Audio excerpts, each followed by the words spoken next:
to Fresh Leaf Forever, a podcast that gives you fascinating insights week after week. Here's your host, Vi Kumar.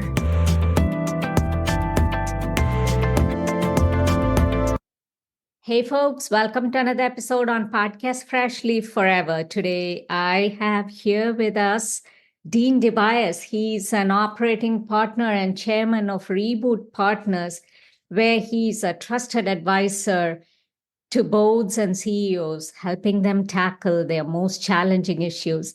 Dean is a Forbes contributor and host of the Reboot Chronicles, a top business podcast that has interviewed hundreds of CEOs unpacking their untold stories to help audiences reboot their organizations and themselves. It's with great joy that I welcome Dean here to podcast Fresh Leaf Forever. How's it going with you, Dean?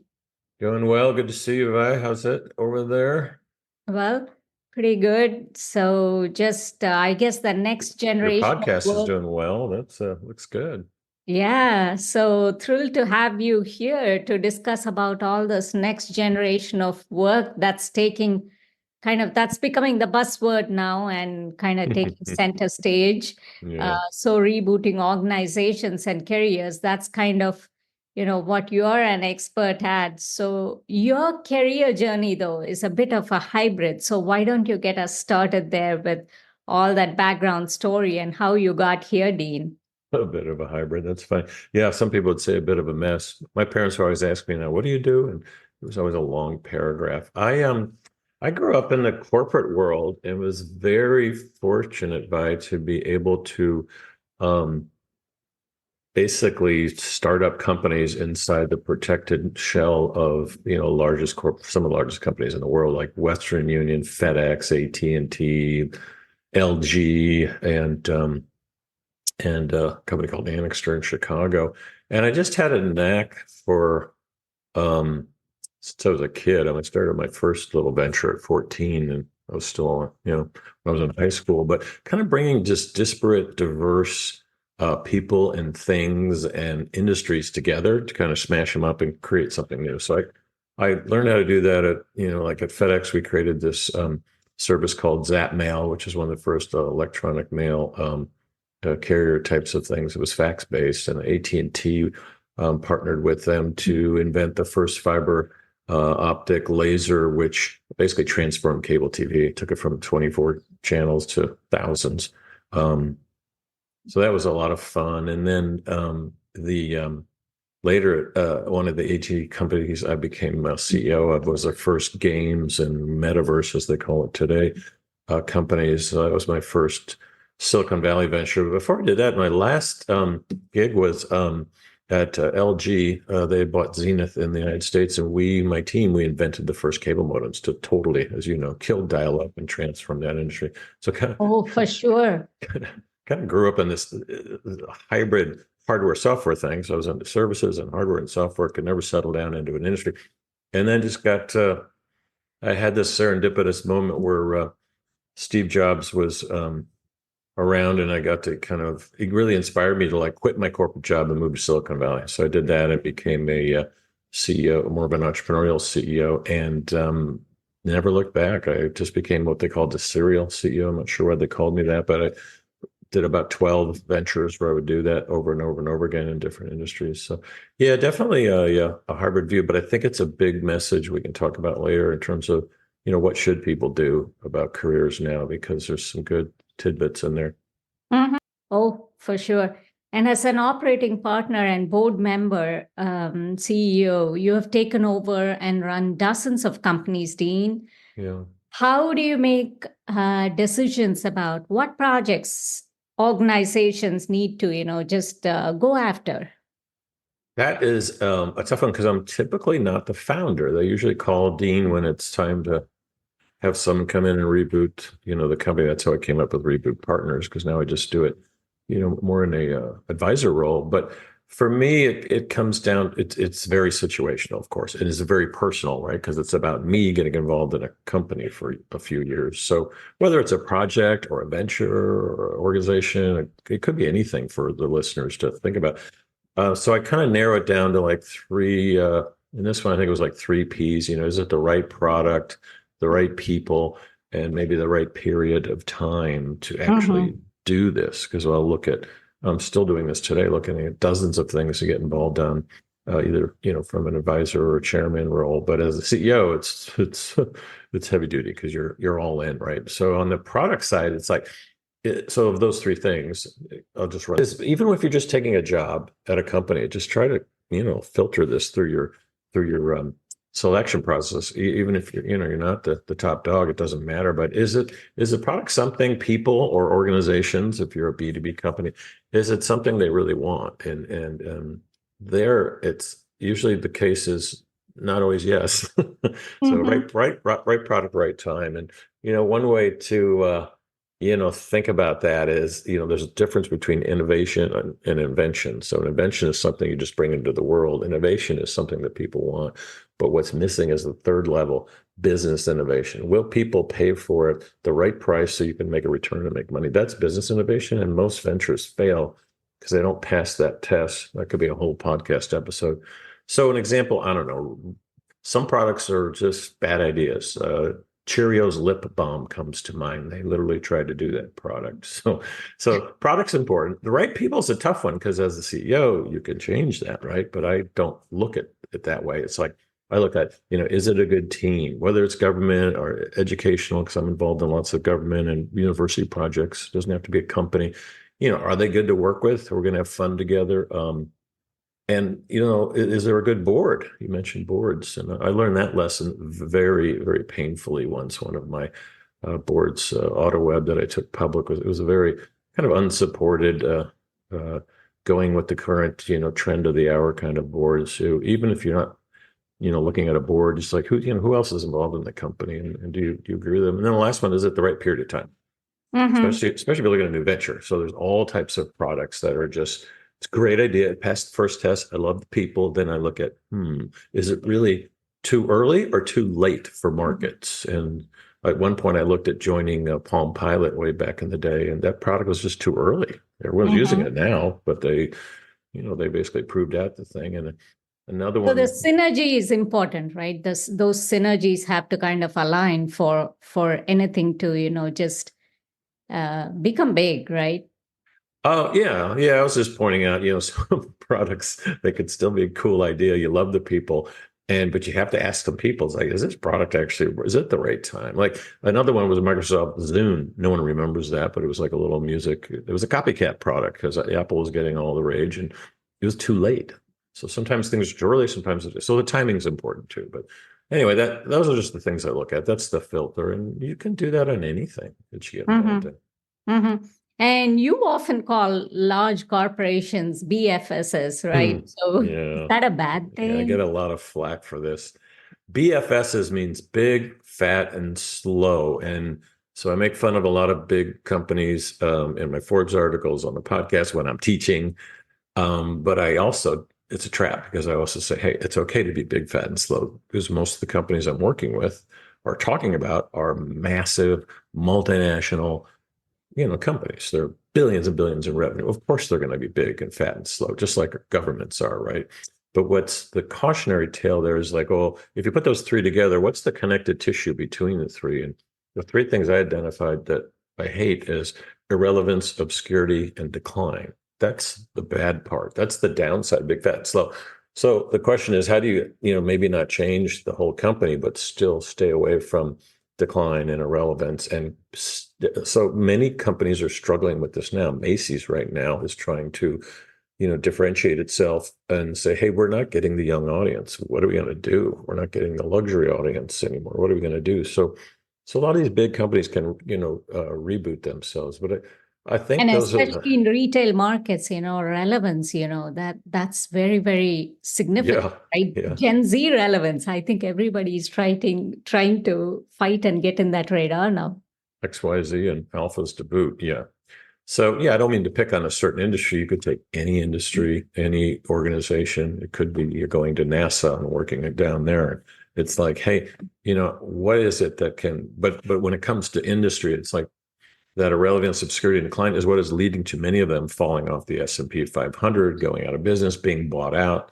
They're just gone. A lot of the brands that we grew up with are gone. Doesn't mean they're gone out of business, but they're not the leaders anymore. So it's just a dangerous thing that you have to constantly reboot yourself. Some CEOs are really good at it. They'll fire themselves, metaphorically speaking, once a year to try to like say, hey, if I was a new guy coming in like Dean, what would I do to this company? So a lot of this you can do yourself, even in a just a line level job. It's like, hey, I know that we've always been doing it this way, but maybe we should change because Tesla came out with this whole new way to build something, and you might be in a different industry. So I love So stealing where does ideas. Dean come in then when it comes to that rebooting part? How does Dean do it? Well, it depends. If so, as you know, in the CEO role, it's pretty clear. With many companies, it's unlike the like one company. Some of them are just startups, so they don't necessarily need rebooting. Like I'm chairman of Revive, which is a health, beauty, and wellness SaaS company, so it's business to business type of thing. So you're just helping on the growth acceleration on the outside. With other companies, it's like, do you need more help on the inside? So I tend to net things down. You know me as there's two things in a company. I can look at the product roadmap inside, and I can look at the go-to-market strategy. Those are your two buzzwords you should be smart on if you're trying to learn, and because that's where you can help companies. How do I help them become more efficient or relevant to consumers? Right product, right price, or how do I get them to market better and different channels, different partnerships, all that stuff. So that's like the high level thing, but reboots in general, like if I step in as an advisor, there's one company I'm looking at right now, and they need a core reboot, which is basically going to be blending the thrill and excitement and coolness of a startup, that vibe, with the discipline and rigor and exactitude of like a turnaround. So I just mentioned two things that are totally juxtaposed. When I tell people that, they're like, "There's no way you can bring startup and turnaround together. Those are like totally different." And I said, "Actually, you can. That's why you want to do a reboot. You need to do it before the turnaround guy shows up, because if the turnaround guys show up, there's companies that's all they do. It's too late. You've missed your window." And so I think that's real important. The short answer, though, on that is I look at three things on reboots. There's really 12, but the three are most important are people, platform, and passion. And any type of reboot I've ever done or just helped on, it always affects all three, because you need to come in and figure out, do we have the right people doing the right things? Should we have absolutely. different? That's probably the most important one. The platform we've already talked about. Is the right product, right time? That's usually a no. It's off base. And the passion is not so much what you think. It's not everyone running around being excited and having a great day. It's if we have the right people and we're actually focused on the right markets, this should be a really exciting opportunity to kind of, restart the excitement level and the focus and the entrepreneurialism in some cases in a small group inside a big company. So sometimes you start small, but yeah, I find that people, platform, passion blend. If I don't touch on those three, like if there's ever been a failure, it's usually we didn't do one of those well. Okay. People, platform, passion, but then everybody, like, I guess you would have noticed even when you walk in, they all just want growth, right? Everyone wants growth. So they probably don't even look at some of the factors that are impeding their growth. But when it comes to growth and innovation, Dean, what are some approaches organizations can make to shift? Right. Well, it's funny because you said they all want growth. So sometimes they're not ready for growth. But do they even realize that, you think? Sometimes they don't. So we have to focus on efficiency. So what you're seeing right now in the second half of the 20s here is the big tech companies that did bet everything on growth are becoming more efficient. So some of them actually need to become more efficient first, and then regrowth or restart from that platform. But in terms of again, it's really situational, but you need to look at the product and service mix and figure out what needs to be changed in order to kind of, get to that growth level. But three things we look at there are we call this the three Bs instead of the three Ps. It's just focusing on the platform, right? Not the people, not the passion. So it's build, buy, borrow. So what is it that we should continue to build with our people, our core? I don't care if it's software, dresses, shoes, gasoline, whatever it is. What are we going to build ourselves? And let's just keep that at our core. What are we going to buy, acquire, whether it's an actual company or some component thing. And then what are we going to borrow? And the magic comes in the combination of those three. That's how, at least I look at unnaturally accelerating the growth of a company faster than others. So I'll give you three examples. So a good build example is a company called Zoho. And Zoho is an SMB tool that has just about everything you need to run your company. Mm-hmm. And they have built it from scratch. They've never required anything. So they've got like 50 apps that are in a suite, and it's $1 billion company. So just a build machine type of. They have all their own people, all their own software developers, all their own AI folks. They do partnerships, but they haven't acquired any companies. Then you switch to another one, or who's done a buying, or maybe too much buying. So these are examples. These are the two extremes. So Google, really, if you look at their core innovation, they haven't really built much. They've acquired most of their successful things, except for their ad business. But even there, they acquired a lot of companies in the early days. YouTube was an acquisition. So they really haven't been that great at organic innovation, where Zoho is just at the opposite extreme. Are either of them right or wrong? No, but that's just where their DNA was. So when you bring in the third component, which is borrowing, without getting too boring here, that's the magic of, hey, if you're really good at building, let's do more borrowing. If you're really good at acquiring companies, let's figure out how do we either empower our own people or actually start doing more partnerships. So trying to think of a couple examples for you on borrowing. So product partnerships, right? An old one might be Apple and Nike coming together for, the first kind of, connected kind of sneaker shoe. A go-to-market example, more channel stuff, is like a Sherman-Williams once partnered up with Pottery Barns. It's like you're buying, you're shopping for your home. Why aren't you talking about colors and paint? So those are like low-level partnerships, but the real good partnership, not low-level, but they didn't totally change the trajectory of the company. But if you do this right and you get really good at borrowing, most companies aren't, so it's hard. You can change the trajectory and growth of the company versus just, getting bigger at what you're doing. So that's how we came up with the whole, Dancing with Startups program. It's part of the build. So I was just going to ask you about that. So how is that more beneficial for like a solopreneur or like a, entrepreneur just, kind of trying to just figure their strategy, and then kind of, right. Just get their grounding? Or do you think it can also kind of, borrowing examples from that or borrowing some facets of that program is kind of how you also help some of these large corporations, Dean? That's actually how it was invented years ago. Came up with the Dancing with Startups program while I was teaching at Kellogg Northwestern. And it was designed for the BFSs, the big, fat, slow multinationals, to help them literally dance with startups, not just buy them.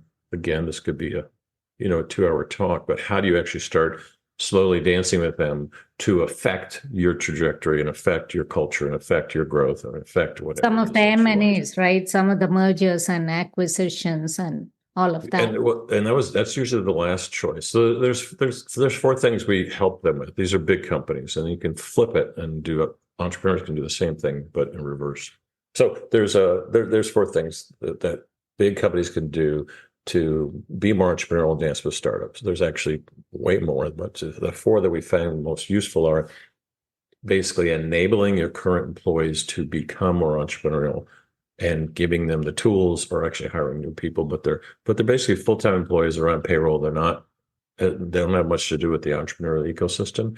And some companies have done that well. Others have, not necessarily given them the freedom or the latitude, or they don't really have the skill sets to go start up something new inside a big company. Which I told you, that's how I started out as a kid. I was one of the youngest managing directors at FedEx, and I was just lucky enough to get that opportunity.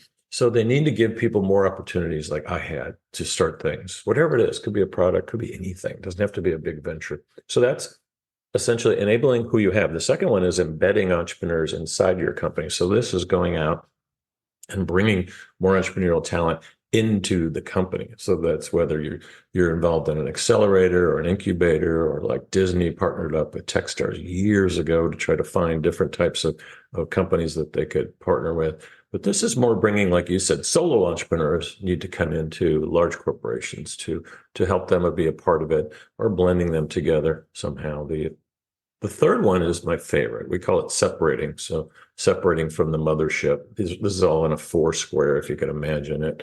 And that actually is setting up bigger ventures where you're giving these people, I've done 3 or 4 of these back in my large company days, where you take, you start a new venture, typically in a different building, different location, and you set up an entirely separate culture that can start new ventures and new companies. And that's the most successful ones I've had in large corporations. Back when I was a kid, is when we actually separated from the mothership without letting the numbers guys or the CFOs restrict you. You need to actually let the model play out. So you can't just be on a part of a floor, with some cool stuff hanging from the ceiling. It actually needs to be real. And if you can do any one of those 3, the last one is just engaging with the global entrepreneurial system. So you're doing all these at once. And most companies try to jump to that right away without trying to do the first 3, which is embedding, enabling, and separating from the mothership. So to answer your question, the reverse is what we came up with later. It's like, okay, now we help maybe 100 companies, big, huge BFSs. How do startups and entrepreneurs deploy this model? Well, they already were, because all of the deals that we helped the large corporations with, they were all the startups, solo entrepreneurs, people like you that were brought in or partnered or acquired, build, buy, borrow, with some of the largest companies in the world, like Exelon, Whirlpool. There's dozens of them that use this as a way to become more entrepreneurial and get a growth track going. So, a decade later, it's helped. And what you'll see, though, a decade later, or almost 2 decades now, everyone's doing this for companies now. There's been a lot of false starts. So it's not for the faint of heart. It doesn't work in some big companies. Sometimes, a lot of entrepreneurs will come in, a new general manager will show up, or CEO, and the next thing you know, the program is cut. So you have to go into these relationships with pretty thick skin. Mm-hmm, mm-hmm. And before we jump on to some of the personal challenges you have encountered in the process and all of that, Dean, and also focusing on the next generation of work, again, AI taking center stage now, right? So AI and sustainability and several other, where do you see AI coming into the picture predominantly in terms of Right. where businesses, can go from this point on? Yeah, so whether it's business, government, universities, organizations, NGOs, anybody, AI is going to totally turn your industry upside down. But comments like that aren't very helpful. I've been involved in AI companies for 10 years. One of them is Revive. They were one of the first skin diagnostic companies to help, brands and retailers. Doing bespoke services, right? Based on all the data. Yeah, you take a piece of it, right, and then you use it to start a new company or a new service. So, the short answer. Let me give you a short answer, because the long one's too long, but it's very important. It's like, don't be worried about AI taking your job away. I tell people, be more worried about someone like Vi, who's going to become AI enabled. She's going to learn enough tools using AI that make her more productive, smarter, better employee. And I'm going to hire her over you. So you should be worried about someone who's actually leveraging AI and they're going to outbid you on a job, because people like me will say, boy, I can get things done 3 times as fast as the other, or they have new capability skill that we haven't even invented yet. So that's one. And the second one is, just be a lifelong learner, and AI is just one new thing. Don't get stuck on just the one new thing, because if you did, you'd be stuck on metaverse from a couple of years ago. Mm-hmm. That again didn't go very far. So I think it, just those are the 2 things. You don't need to know how it works, and you don't need to worry about it putting you out of business. You need to use it as an enabler so you're more competitive in the marketplace, whether you're going to be at a big company, a small company, or going to be a solopreneur. Mm-hmm. Yeah, a lot of applications, right? Optimized and sustainable logistics for company. A lot of the data analysis is going to help them in several different ways, including, Yeah, product. right. And whether I just didn't want to go into all that because there's so many industry applications. I think the message for your folks is so important for their career. They're going to learn new skill sets that'll do two things. It's going to change their capabilities. I'll use you as an example. You've learned a lot of things in the last year that you're probably a lot more productive than you used to be. I wish I could say that about myself, but I've got too much going on. And it can also help them change their trajectory, their career, and their whole industry. That's how useful it can be, but just don't get stuck in it. Yeah, don't get bogged down by it, but just add it as a piece of the puzzle in terms of the learning agenda, right? Right. Yes. And in the road ahead, Dean, what should people do to better prepare themselves for the next generation of work? This is my favorite topic. Actually, working on a book about this called The Reboot. It's a 3-series one. So the first one's about rebooting yourself. The next one's about organizations. And it's going to go on and on. But it's like a 3-part question. It's like, what can you do and what kind of roles are there out there? But I think the biggest, if I had to take it up to a high level, is you need to learn the power of A-N-D. Both inside your organization and outside your organization, whatever the organization is. But let's assume, you might work for a big company or something. And then you need to look at the ecosystem out there. There's basically 3 buckets. There's huge, I'll just call them XL organizations, very large organizations, public, private, government, university, doesn't matter. There's extra small organizations, start everything from startups to scale ups to just, family-owned businesses that have been there 100 years. And then there's, just to coin a trendy term, there's the gig economy. So I call them gigsters. That'll change. We'll keep calling it new things, but freelancers, whatever. You need to be able to dance in all 3 of those in the future. And I know that sounds overwhelming. So what I teach a lot of my students and even executives is you need to do your day job and one other thing. In your company, we'll get to the outside, but inside your company, you need to do your day job. You're the director of e-commerce or, you're a product manager, and you need to figure out a new role in your company. So I basically lay out 5 or 6 roles that they can take on. And these are really focused on growth and innovation. Or efficiency. So they're very self-serving about how do you help your company outside of your current role. So if you want to do the power of many people choose to do it inside their company. I actually coach people to do something outside your company because it prepares you for the future. Probably don't have time to go into it, but inside your company, there's 4 roles I talk about. There's basically, scouters, planners, builders, and sustainers. And those are roles that it's not in your job description. You're just doing it on the side. Maybe you're letting people know, but you're kind of scouting for the next thing that they could be involved in or do, or partners. You're planning it, figuring out how do we actually build this venture. That's usually more of a job that they offer you, but learning that planning skill. It's like, I know we want to get into this, but here's a way to do it. It's like we could actually partner with these guys. We don't have to hire 100 people. Builders are the ones that are actually going to build it. So those are those entrepreneurs inside the big companies that are needed. And then the last one is you get older, you can become a sustainer inside a company. You don't have to be older anymore, but just you have a higher level job and you have more influence and you can help all these people keep this movement going, whatever it is. Because movements in companies usually trickle up, they do well, and then new person comes in or from a CEO to a manager and they stop it. And it's important for the sustainers to keep that going. But do you see this gig economy taking more precedence, more of a choice when it comes to employment, or like the traditional career route? So that was inside the company. Now let's talk, how do you deploy the power of and outside your company? So first of all, yes, the gig economy, let's just call them freelancers. You call them solopreneurs, 20 different words. There's 1.5 billion people in the workforce that are self-employed. That's like over 45% of the global workforce.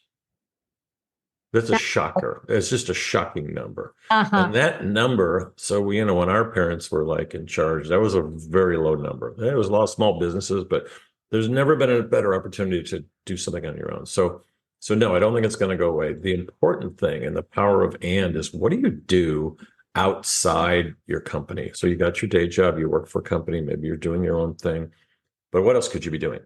So it could be anything from volunteering to doing something that is actually preparing you for the next move, whether it's, learning, education, or actually just working in another venture. For many of my corporate, I'll call them students, I often tell them, fine, keep your job at KPMG, but also, volunteer here at 1871, one of our incubators in Chicago, or with a startup or whatever. Don't worry about getting paid, but figure out a way where you can actually do something else that's not conflicting with your current job, that is either providing you with a lot of joy or actually preparing you for the next generation. And the important thing to your direct question is, what is the next generation? It's being able to dance in that XL, XS, extra small, extra large, gig economy job. Those three things are more and more intertwined, and your career trajectory will be more hybrid, just like mine was. I never had these opportunities where you might start out as a startup and go to a big corporation, then start your own thing. You might start out where you're doing your startup, then you go to a small company because it's just a natural thing to do, and then you end up a big company. Many of the people now are like, they're stuck at these big companies and they're trying to get out of them, and they're not ill-equipped to move to the small startups or to their own venture. So either starting their own company or just being a solopreneur. So understanding all three of those, again, there's more, but trying to keep it simple.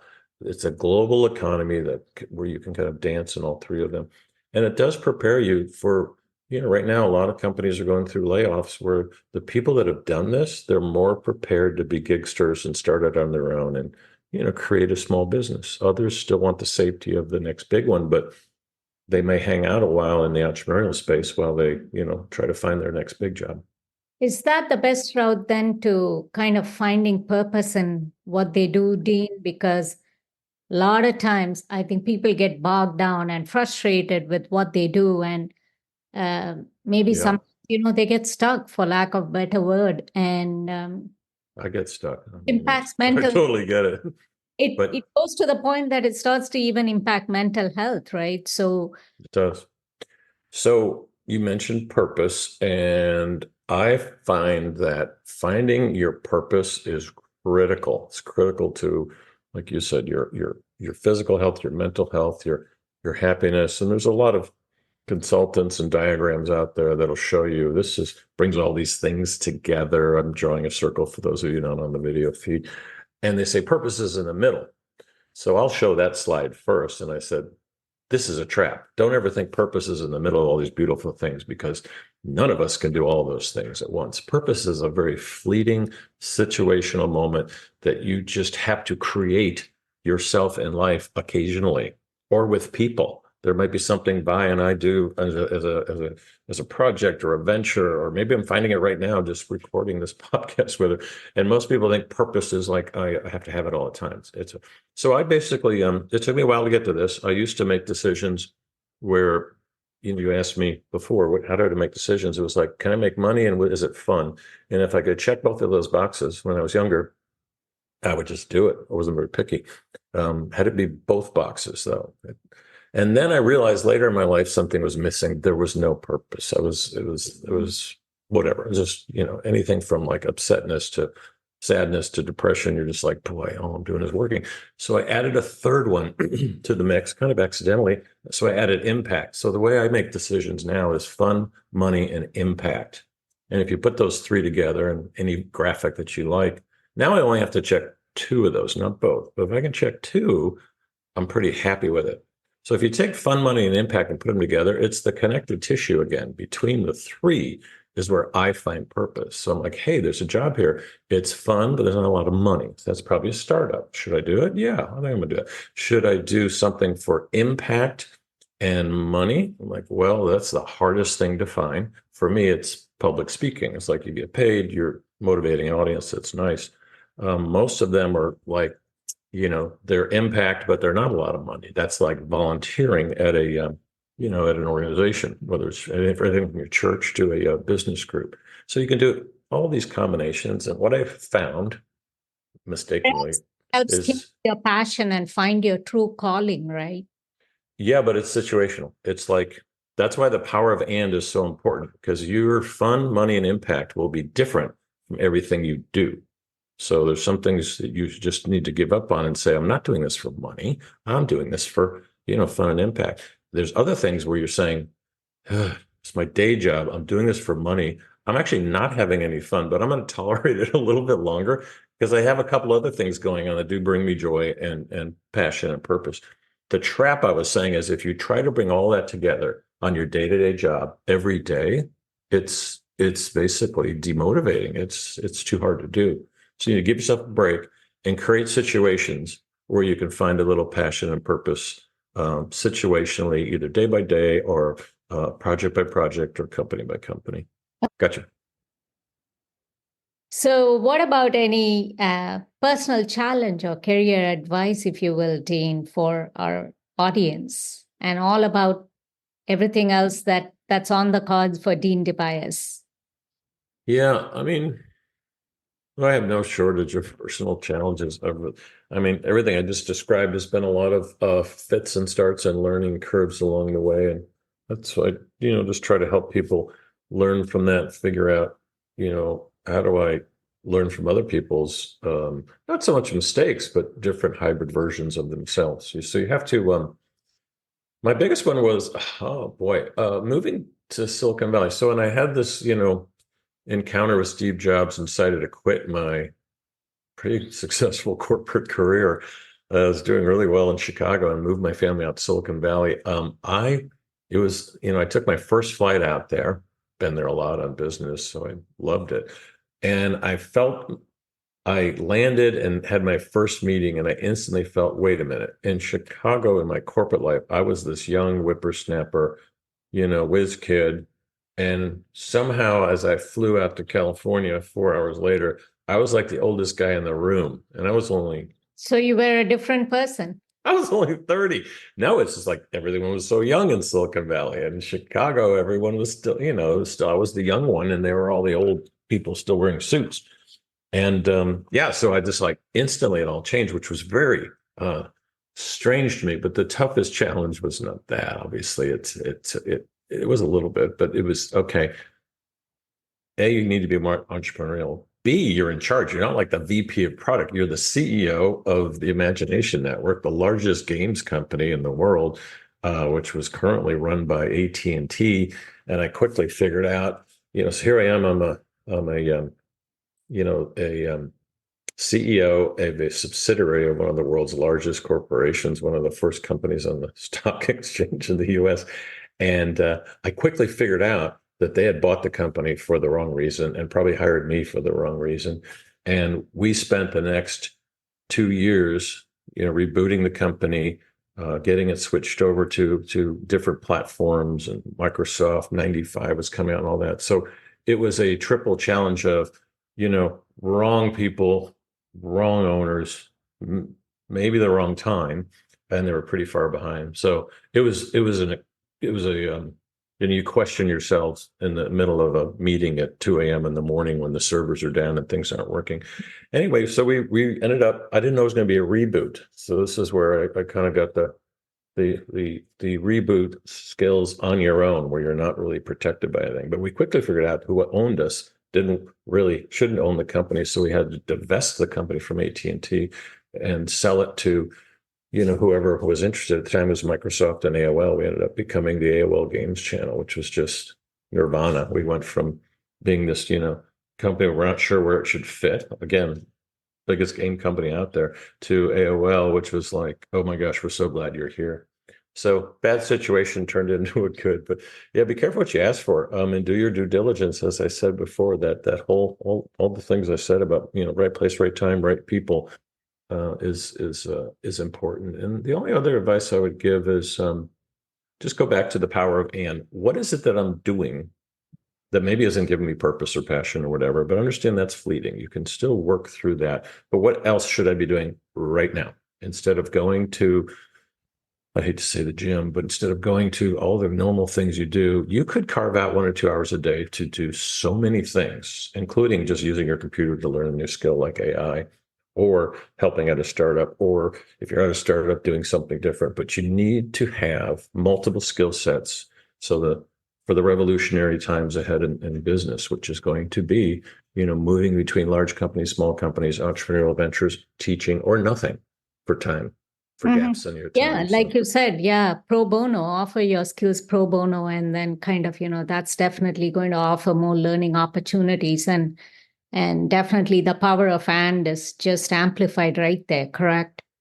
Yeah, it's helped a lot of my students, but what I've noticed is it's helping a lot of mid-career people because they're stuck. So whether you're thinking about joining a big company coming out of school, or you're stuck in one right now, either one, you should be doing two things. Don't just take the job and just say, yep, I got this new job, I'm going 100%. It's like, that's cool. Go 90 and then spend the other, because 100% of your time is 24 hours a day. So do your job, but do a couple other things. And good news is it can be anything you want. Fantastic. Thank you so much for taking the time today to talk to us, Dean. And so what's coming? What can people look forward to with Dean DeBias? With me? Oh, just I am working on a new book, The Reboot. That always takes a while, but just out on a speaking tour now talking about it. And so speaking and writing, so check out our podcast, The Reboot Chronicles. It's great stories from CEOs that I'm pretty good at getting them to open up and tell their stories. That helps us personally as career-minded folks or just personal passion types of stuff. The book is really there to help on what we just touched on, which is like, how do you plan and how do you prepare yourself for the revolutionary business decade ahead? And so that you're kind of on top of things, not just reacting, but actually being proactive and having more options. And we call it optionality in the book for yourself and your own career. So that, and, just trying to keep doing what I'm doing, which is every decision I make, it's like fun, money, and impact. I have to always remember to come back to that and kind of plan things out quarter to quarter. Don't get stuck in, hey, every year, every December, I look at the year and I plan it out. And then by February, I've failed. It's like, so every couple of months, you want to kind of come back to the drawing board and re-architect where you're going. It sounds a little overwhelming, but my best advice is have some fun with it. So that's what I'm doing.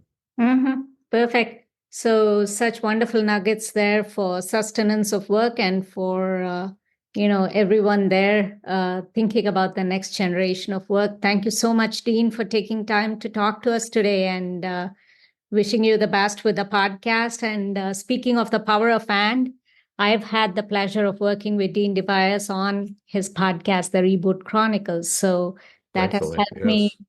That has helped me learn a lot. That has helped me put a lot of things into perspective, aside from doing this Freshly Forever podcast. And it's not just podcasting, but it's a lot of business strategy that I've got to work with Dean on, and do a lot of writing and content creation and strategizing. So thank you for that opportunity, Dean, and look forward to having many more wonderful conversations. Thanks, Vi. Good to see you. Listeners, as always, follow the podcast, rate the podcast, and leave a review from your podcast app of choice. Follow me on Instagram and YouTube at YP Kumar. That's VAIPKUMAR for all things digital media and lifestyle. Until next time, with yet another interesting guest and yet another interesting topic, it's me, Vi, along with the wonderful Dean, saying so long.